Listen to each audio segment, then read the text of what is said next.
మన గత కొన్ని చర్చలలో హ్మ్. జీవశక్తి గురించి, మనసు శరీరాల మధ్య ఉన్న ఆ అద్భుతమైన సంబంధం గురించి మాట్లాడుకున్నాం. అవును. మన భావోద్వేగాలు అనారోగ్యానికి ఎలా దారితీస్తాయో కూడా చర్చించాం. సరిగ్గా. చివరికి మనం వ్యాధి లక్షణాలు అని పిలిచేవి నిజానికి మన శరీరం తనను తాను రక్షించుకోవడానికి చేసే ప్రయత్నమని కూడా తెలుసుకున్నాం. మనకొక సిగ్నల్ ఇస్తుందన్నమాట. అవును. ఇదంతా విన్న తర్వాత నాలో ఒక పెద్ద ప్రశ్న మొదలైంది. ఉదాహరణకు తలనొప్పి వస్తే ఒక మాత్ర వేసుకుంటాం, నొప్పిపోతుంది, అంతా సెట్ అనుకుంటాం. సర్వసాధారణంగా జరిగేదే. కానీ కొన్నాళ్లకు ఆ తలనొప్పి మళ్లీ వస్తుంది. అంటే ఆ నొప్పి తాత్కాలికంగా తగ్గితే జబ్బు నయమైనట్లేనా? లేక నయం అనే పదానికి మనకు తెలియని లోతైన అర్థమేదైనా ఉందా? ఇది మన చర్చకు సరైన కొనసాగింపు. చాలా, చాలా కీలకమైన ప్రశ్న అడిగారు. అవునా? మనం సాధారణంగా నొప్పి తగ్గడాన్నే లేదా జ్వరం తగ్గడాన్నే నయం అనుకుంటాం. వైద్య పరిభాషలో దాన్ని ఉపశమనం లేదా రిలీఫ్ అంటారు.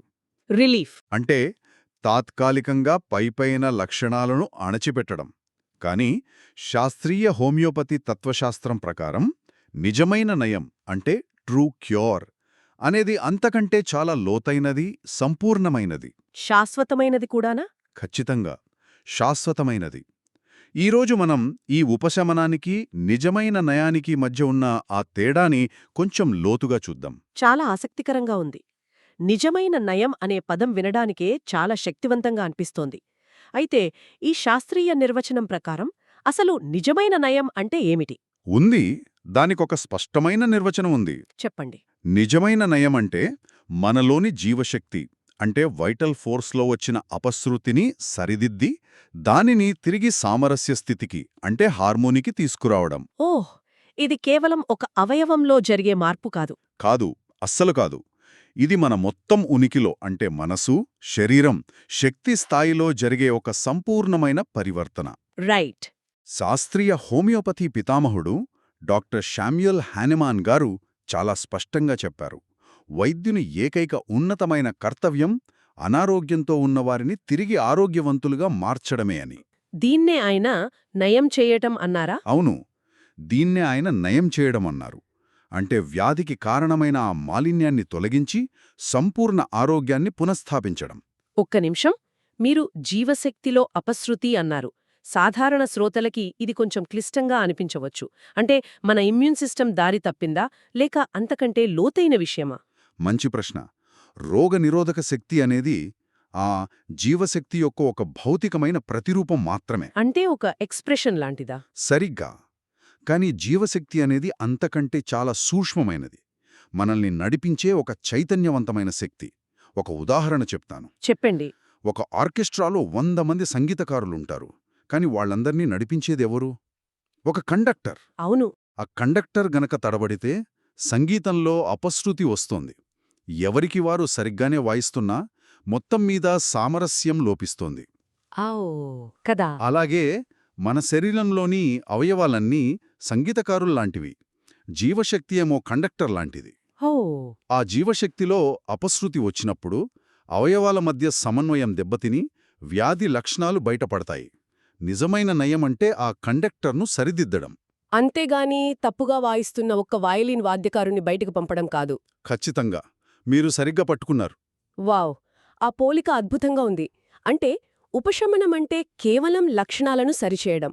కాని నయమంటే ఆ లక్షణాలకు కారణమైన మూలాన్ని, ఆ కండక్టర్ను సరిదిద్దడం. సరిగ్గా అదే. దీనింకా సులభంగా అర్థం చేసుకోవడానికి మన రోజువారీ జీవితం నుండి ఒక ఉదాహరణ చెప్పగలరా? తప్పకుండా. ఒక చెట్టు ఆకులు పసుపు రంగులోకి మారాయనుకోండి. ఇది ఒక సమస్య కదా? అవును. మనం ఏం చేయొచ్చు? ఆ పచ్చగా లేని ఆకుల మీద ఆకుపచ్చ రంగు స్ప్రే చేయొచ్చు. పైకంతా బాగున్నట్టు కనిపిస్తుంది. అవును, పైకి చూడటానికి చెట్టు చాలా ఆరోగ్యంగా పచ్చగా కనపడుతుంది. కాని అది నిజమా? కాదు. సమస్య వేరే చోట ఉంది. సరిగ్గా. సమస్య ఆకుల్లో లేదు, ఆ చెట్టు వేర్లల్లో ఉంది. ఆ వేర్లకు నీరు, పోషకాలు సరిగ్గా అందడం లేదు. మనం ఆ వేర్లకు సరైన పోషణ అందించి చెట్టు తనంతట తానుగా సహజంగా పచ్చటి ఆకులను తుడిగేలా చేస్తే అది నిజమైన నయం. అది క్యూర్. అదే క్యూర్. హోమియోపతిలో కూడా అంతే. లక్షణాలు మాయమవడం అంటే ఆకులకు రంగు వేయడం లాంటిది. జీవశక్తిని సరిచేయడం అంటే వేర్లకు బలాన్నివ్వడం లాంటిది. నాకిది మరోలా అనిపిస్తోంది. లక్షణాలనేవి మన కారు డాష్బోర్డ్ మీద వెలిగే వార్నింగ్ లైట్స్ లాంటివి. ఇంజిన్లో సమస్య ఉంది అని చెప్పే లైట్ అది. మంచి పోలిక. మనం ఆ లైట్ను పగలగొడితే శబ్దం ఆగిపోతుంది. కానీ ఇంజిన్లోని సమస్య పోదు, ఇంకా పెద్దదవుతుంది. ఉపశమనమంటే ఆ లైట్ను ఆపేయడం, నయం అంటే ఇంజిన్ను రిపేర్ చేయడం. అంతేనా? ఖచ్చితంగా. మీరు చెప్పింది 100% నిజం. లక్షణాలు కనిపించకపోవడమంటే వ్యాధి నయమైనట్లు కాదు, కేవలం దాని బాహ్య చిహ్నాలు. ఆ వార్నింగ్ లైట్స్ అణచివేయబడ్డాయి, సప్రెస్ అయ్యాయి అనర్థం. సరే, ఈ చెట్టు వేర్లకు బలాన్నివ్వడం లేదా కారు ఇంజిన్ను రిపేర్ చేయడం అనే ఈ నిజమైన నయం ప్రక్రియ ఎలా జరుగుతుంది? అది యాదృచ్ఛికంగా జరుగుతుందా, లేక దానికేదైనా ఒక పద్ధతి, ఒక క్రమం ఉందా? ఇది చాలా ముఖ్యమైన విషయం. నిజమైన స్వస్థత ఎప్పుడూ ఒక క్రమపద్ధతిలోనే జరుగుతుంది. అది అడ్డదిడ్డంగా జరగదు. ఎందరో క్లాసికల్ తత్వవేత్తలు, ముఖ్యంగా డాక్టర్ జేమ్స్ టేలర్ కెంట్ వంటివారు వేలకొద్ది కేసులను పరిశీలించి కొన్ని నియమాలను కనుగొన్నారు. నియమాలా? అవును. స్వస్థత ఒక నిర్దిష్టమైన దిశలో ప్రయాణిస్తుందని చెప్పారు. మొదటిది, స్వస్థత ఎప్పుడూ లోపలి నుండి బయటకు జరుగుతుంది. From within outward. లోపలి నుండి బయటకు అంటే మానసికంగా మొదలై శారీరకంగా ముగుస్తుందా? సరిగ్గా అదే. ముందుగా వ్యక్తి మానసిక స్థాయిలో ప్రశాంతతను, ఆశను పొందుతాడు. చిరాకు, ఆందోళన తగ్గుతాయి. ఓకే. ఆ తర్వాత హ్మ్. గుండె, ఊపిరితిత్తులు, కాలేయం వంటి మన శరీరంలోని ముఖ్యమైన అంతర్గత అవయవాల పనితీరు మెరుగుపడుతుంది. ఆ తరువాత? చివరగా చర్మం వంటి బయటి, తక్కువ ప్రాముఖ్యత ఉన్న అవయవాల మీద ఉన్న సమస్యలు తగ్గుతాయి. అంటే స్వస్థత మన కేంద్రం నుండి పరిధి వైపు ప్రయాణిస్తుంది. అంటే శరీరం ముందు తన హెడాఫీస్, మెదడు, గుండె వంటివి బాగు చేసుకుని ఆ తరువాతే బయటి ఆవరణను, చర్మం, గోళ్ళు శుభ్రం చేస్తుందన్నమాట. చాలా ఆసక్తికరంగా ఉంది. మరి రెండో నియమం? రెండో నియమం కూడా దీనికి సంబంధించిందే. స్వస్థత ఎక్కువ ప్రాముఖ్యత ఉన్న అవయవాల నుండి తక్కువ ప్రాముఖ్యత ఉన్న అవయవాలకు వ్యాపిస్తుంది. From more important to less important organs. అంటే శరీరం తన మనుగడకు ఏ అవయవాలు అత్యంత ముఖ్యమో గుర్తిస్తుంది. ఉదాహరణకు, చర్మం కంటే ఊపిరితిత్తులు ముఖ్యం, కీళ్ల కంటే గుండె ముఖ్యం కదా. అవును. కాబట్టి చికిత్స సరిగ్గా పనిచేస్తున్నప్పుడు వ్యాధి గుండె నుండి కీళ్లకు లేదా ఊపిరితిత్తుల నుండి చర్మానికి కదలడాన్ని మనం గమనించవచ్చు. ఓ ఇక మూడవది, స్వస్థత శరీరంలో పై భాగం నుండి క్రింది భాగానికి జరుగుతుంది. From above downward. తల నుండి కాళ్ల వైపు. అవును. తలలో మొదలైన సమస్యలు తగ్గి క్రమంగా ఛాతీ, పొట్ట, ఆ తర్వాత కాళ్ల వైపు ఉన్న సమస్యలు తగ్గడం గమనిస్తాం. ఇది వింటుంటే నాకో పెద్ద సందేహం వస్తోంది. కొన్నిసార్లు సరైన చికిత్స జరుగుతున్నప్పుడు పాత లక్షణాలు తిరిగి వస్తాయని అంటారు. అది నిజమేనా? అదేంటి, 10 ఏళ్ల క్రితం పోయిన చర్మవ్యాధి మళ్లీ వస్తే మంచి సంకేతమంటారా? ఇది వినడానికి చాలా వింతగా ఉంది. మీరు చాలా లోతైన ప్రశ్న అడిగారు. ఇది క్లాసికల్ హోమియోపతిలోని అత్యంత అద్భుతమైన, అదే సమయంలో చాలామంది అపార్థం చేసుకునే విషయం. అవునా? అవును. కొన్నిసార్లు సరైన చికిత్స జరుగుతున్నప్పుడు గతంలో అణిచివేయబడిన పాత లక్షణాలు తాత్కాలికంగా కొద్దికాలం పాటు చాలా తక్కువ తీవ్రతతో తిరిగి కంపించవచ్చు. ఇది చాలా చాలా మంచి సంకేతం. నమ్మశక్యంగా లేదు. చాలామంది డాక్టర్లు దాన్ని మరో కొత్త జబ్బు అనుకుంటారు కదా. అనుకుంటారు, కానీ అది అనారోగ్యం తిరగపెట్టడం కాదు. అది స్వస్థత ప్రక్రియలో ఒక భాగం. ఒక ఉదాహరణతో వివరిస్తాను. ప్లీజ్. ఇటీవల నేను చూసిన ఒక కేసునే తీసుకుందాం. ఒక వ్యక్తి తీవ్రమైన ఆస్తమాతో బాధపడుతూ వచ్చారు. చికిత్స మొదలుపెట్టాక కొన్ని వారాల్లో అతని ఆస్తమా తీవ్రత గణనీయంగా తగ్గింది. మంచిదే కదా. చాలా మంచిదే. అతను చాలా సంతోషించాడు. కాని అదే సమయంలో అతనికి చిన్నప్పుడు, అంటే దాదాపు 15 ఏళ్ల క్రితం ఆయింట్మెంట్లు వాడి తగ్గించుకున్న ఎగ్జీమా, అంటే ఒక చర్మవ్యాధి, మళ్లీ చేతుల మీద కొద్దిగా కనిపించడం మొదలైంది. అయ్యో. అతను కంగారుపడి ఫోన్ చేశాడు. డాక్టర్, ఆస్తమా తగ్గింది, కానీ ఈ కొత్త చర్మవ్యాధి వచ్చింది అని. మీరేం చెప్పారు?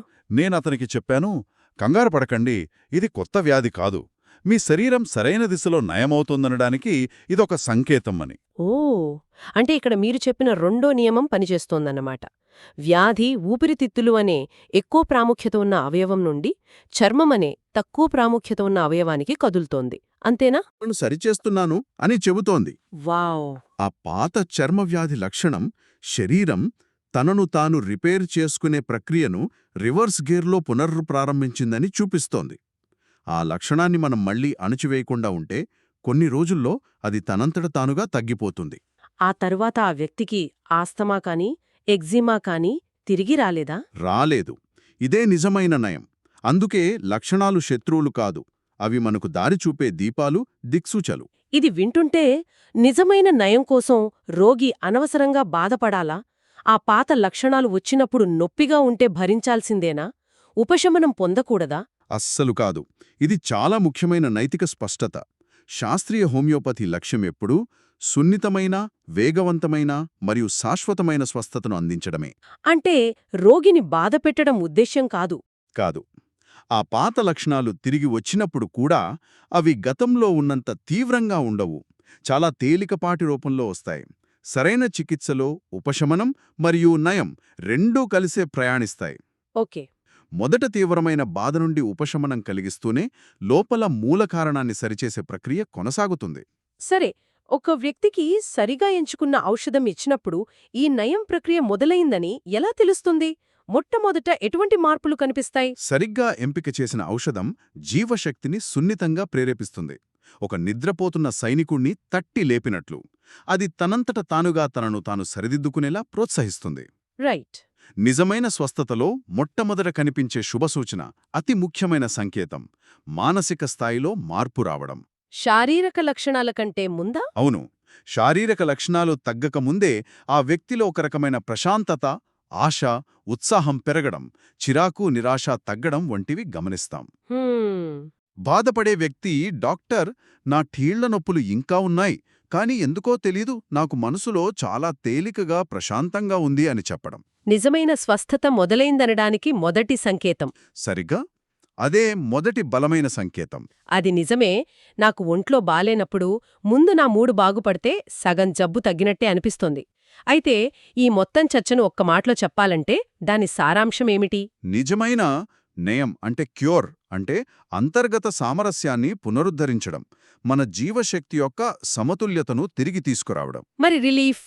కేవలం ఉపశమనం అంటే రిలీఫ్ అంటే పైపైన జరిగే మార్పు, ఆ వార్నింగ్ లైట్ను ఆపేయడం లాంటిది. అందుకే వ్యక్తిని ఒక సంపూర్ణతగా చూడాలంటారు. ఖచ్చితంగా. శాస్త్రీయ హోమియోపతి ఎప్పుడూ వ్యాధిగ్రస్తుడైన వ్యక్తిని ఒక సంపూర్ణతగా పరిగణిస్తుంది. అతని మనసు, శరీరం, భావోద్వేగాలు అన్నీ కలిపి ఒకే యూనిట్గా చూస్తుంది. కేవలం వ్యాధి పేరును లేదా రిపోర్టును కాదు. కాదు. వ్యక్తిని బాగుచేయడమే దాని ధ్యేయం, వ్యాధిని అణుచుపెట్టడం కాదు. ఈ రోజు అసలైన నయం వెనుకున్న తాత్విక పునాదులను, దాని ఆచరణాత్మక స్వరూపాన్ని చాలా లోతుగా ఉదాహరణలతో సహా చర్చించుకున్నాం.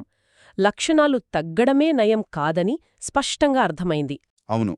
స్వస్థత అనేది ఒక ప్రయాణం, గమ్యం కాదు. ఆ ప్రయాణంలో లక్షణాలు మనకు దారి చూపే స్నేహితులు. మీరు స్నేహితులు అనగానే నాలో మరో ప్రశ్న మొదలైంది. మనం సాధారణంగా లక్షణాలను శత్రువులుగా చూస్తాం, కాని మీరు వాటిని దిక్సూచులు, స్నేహితులు అంటున్నారు. అవును.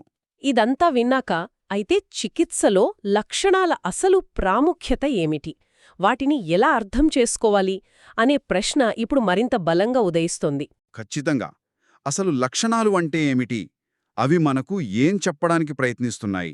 వాటిలో ఏవి ముఖ్యమైనవి, ఏవి కావు అనే విషయాలు తెలియకుండా సరైన చికిత్స సాధ్యం కాదు. అంటే దీని గురించి మనం మాట్లాడుకోవాలి. తప్పకుండా. దీని గురించి మనం మన తర్వాతి విశ్లేషణలో మరింత వివరంగా మాట్లాడుకుందాం.